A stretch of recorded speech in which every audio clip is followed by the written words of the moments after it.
असा पराठा जर तुम्ही घरी बनवलात, तर मी तुम्हाला खात्रीने सांगते, घरातल्या लहानांपासून मोठ्यांपर्यंत सगळ्यांना प्रचंड आवडेल. सगळे आवडीने खातील. आज आपण टोमॅटो, फ्लॉवर आणि पनीर हे सगळ्याचा मिळून एक पराठा बनवणार आहोत. पराठा अतिशय सुंदर होतो. बनवायलाही अगदी सोपा आणि पटकन तयार होतो आणि मुलांना तर प्रचंड आवडेल. खास मुलांसाठी ही रेसिपी आहे. आता कशी बनवायची ते तुम्हाला सांगते. हा पराठा बनवण्यासाठी आहे ना, आपल्याला चांगले लालसर असे टोमॅटो हवेत. मी इथे 4 एकदम लाल असे बघून टोमॅटो घेतलेले आहेत. ते स्वच्छ धुवायचे. धुवून झाले ना, की ते कट करायचे. मोठे-मोठे कट करून घ्यायचे म्हणजे आपल्याला ह्याचं प्युरी तयार करून घ्यायची आहे मिक्सरमधून. ह्याच्यामध्ये दुसरं काही घालायचं नाही. फक्त टोमॅटो घालून ह्याची प्युरी तयार करून घ्यायची आहे. कारण की आपण जे पीठ मळणार आहोत ना गव्हाचं, ते टोमॅटोच्या प्युरीमध्येच मळायचं आहे आपल्याला.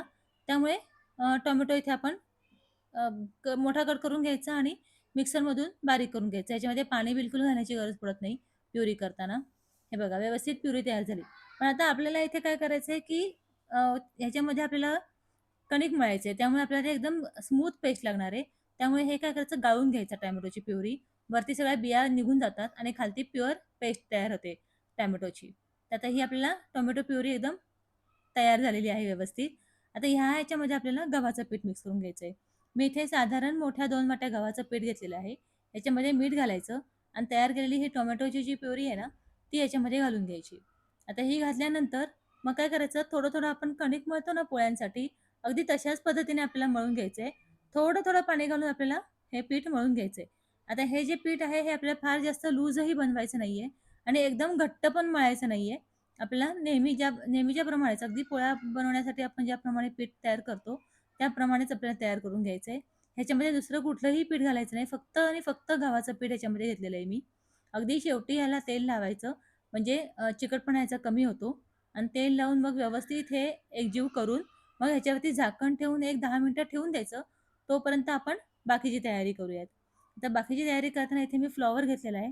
फ्लॉवर हा स्वच्छ धुवून मी डब्यामध्ये ठेवला होता कट करून. तर आता हा कोरडा आहे फ्लॉवर पूर्णपणे. शक्यतो धुवून कोरडा करून घ्या फ्लॉवर म्हणजे कसं त्याच्यामध्ये पाणी शक्यतो नको आणि हे आता आपल्याला किसून घ्यायचं आहे फ्लॉवर. किसून घेतलं की काय होतं ना, एकसारखा किसला जातो. आपण जर कट करायला गेलो तर तो जास्त जाडसर कट होईल आणि आपल्याला ह्याचं सारण तयार करून पोळीमध्ये भरायचं आहे. त्यामुळे तो किसूनच घ्या. आता ह्याच्यावरती मीठ घालायचं आणि एक 10 मिनिटं असंच हलवून असं 10 मिनिटासाठी सोडून द्यायचं. म्हणजे हे मिठाचं पाणी होऊन आपल्याला ह्याचं फ्लॉवरमधलं पाणी जे आहे ते काढून घेता येईल. तर हे 10 मिनिटं असंच ठेवून देऊयात. तर 10 मिनिटानंतर तुम्हाला दाखवते मी हे सगळं आता ओलसर झालेलं आहे. त्याच्यातलं सगळं पाणी अगदी दाबून-दाबून व्यवस्थित सगळं पाणी काढून घ्यायचं. याच्यामध्ये पाणी बिलकुलही राहता कामा नये. नाहीतर ओलसर होईल तो पराठा आपला. त्यामुळे एकदम कोरडं करून घ्यायचं. जेवढं जास्त दाबून पाणी काढता येईल तेवढं सगळं पाणी याच्यातलं काढून घ्यायचं.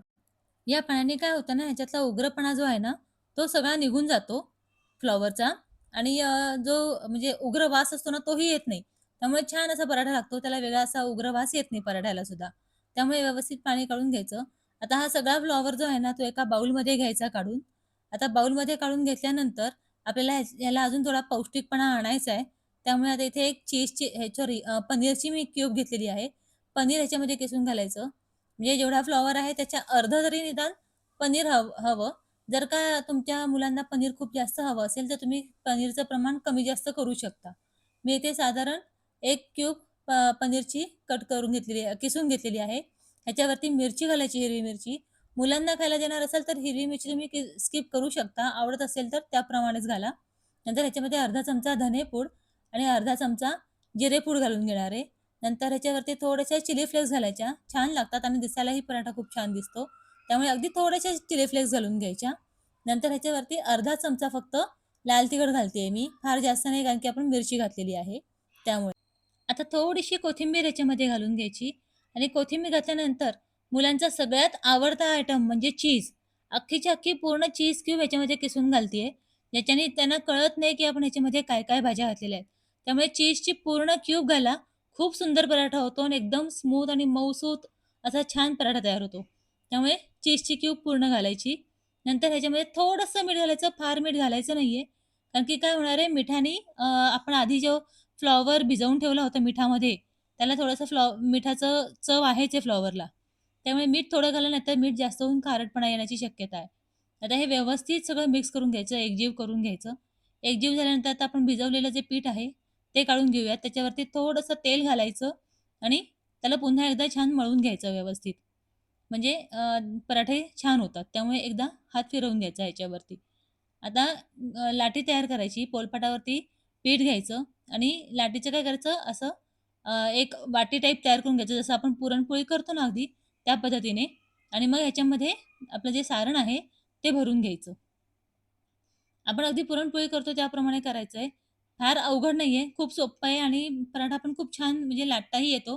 काही प्रॉब्लेम नाहीये ह्याच्यामध्ये.